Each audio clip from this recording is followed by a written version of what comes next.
Hello team, we're going to talk a little bit about if you're leading a department that's executing continuous improvement projects and maybe training, how are you going to track that? How can you design your system so that you can track that really effectively? And so I'm going to tell you how I generally structure this so that you can set up these types of databases or set up these different spreadsheets to be able to get the information that you need. So the first thing that we usually need to know is the people. Who are the people that we're going to train that are going to be executing projects? Now, when I put this here, I'm actually talking about from like the HR perspective.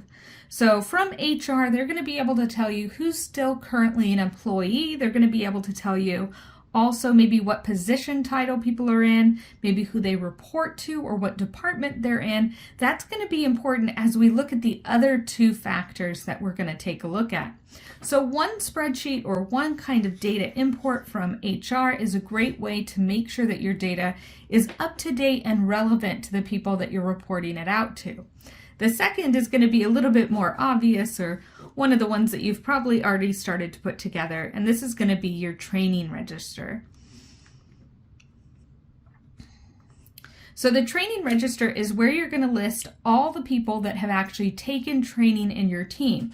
So maybe you're offering white belt, maybe you're offering a lean for leaders, maybe you're offering a quality course or another type of course in continuous improvement. So this is where you're going to have some kind of tracking of all of those trainings and certifications. Now this might use that data or be merged with that data from people. So you want to make sure that there's some kind of unique identifier, maybe the email, maybe an employee number that helps you connect these two. The next one that you're going to want to have is one that's about your projects. So this is going to tell you things like who is leading the project. It's going to tell you things like the project title, when this project started, when this project stopped. Now, a lot of organizations may have other ways to manage this. So if you're in an agile organization, they might be using something like Jira to manage projects. This may or may not meet the needs that you have as a continuous improvement department. So you may need to either have an export from a system that's currently in place, or make sure that you have some kind of spreadsheet, usually in Excel, that lists out the projects and the main details that you're going to want to know. So in our training, some of the things that we're going to want to know is obviously who has been trained, but also who has been certified. Now, certification in Lean Six Sigma quite often connects to a project. So you might want to think about in your training register, how do you connect these two?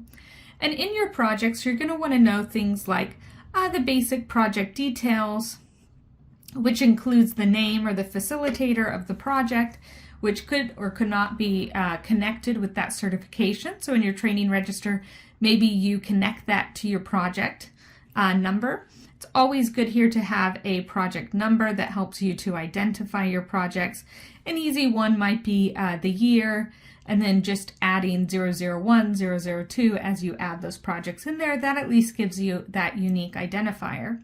So project details, but the other thing that you're going to want to think about in projects is the benefit. How are you accruing benefit? How are you reporting out on benefit? Now, all three of these can come together and they can allow you to have a really nice report out in either a scorecard or a dashboard or both, right? So all of this information can come together to really give you a lot of information about how your process is performing as a Lean Six Sigma project department. If that's what your goal is to train a certain number of people or complete a certain number of projects, then this can give you the data that you need to be able to create these visuals. Now there's more to be said in terms of what do we typically include in a scorecard or a dashboard. If that's something people are interested in me talking more about, feel free to comment, and I can make another video talking about some of those measures that are good to track in these systems. But really, this is the core way that you want to try to design this. If you try to put in projects connected with individuals, individuals could have multiple projects. Not every project is done for a certification. We also want to make sure that we're accruing benefit and reporting out on that benefit. That can get quite complicated. And so if you try to do all of that in the training register, you're going to look at having maybe duplicate records, or you're going to have maybe your projects not tracked as well. So you want to make sure that those are separated.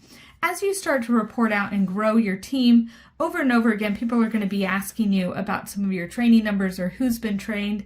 If you don't have a good export from HR to tell you maybe what position people are in or whether or not they're actually still employees, you might be reporting out numbers that aren't actually reflective of your current training that's been done. So, for example, if you're training a team that has high turnover, 20% of people turn over every year, then probably 20% of the people on your training register are no longer here, right? So that's something that you want to consider as you build those.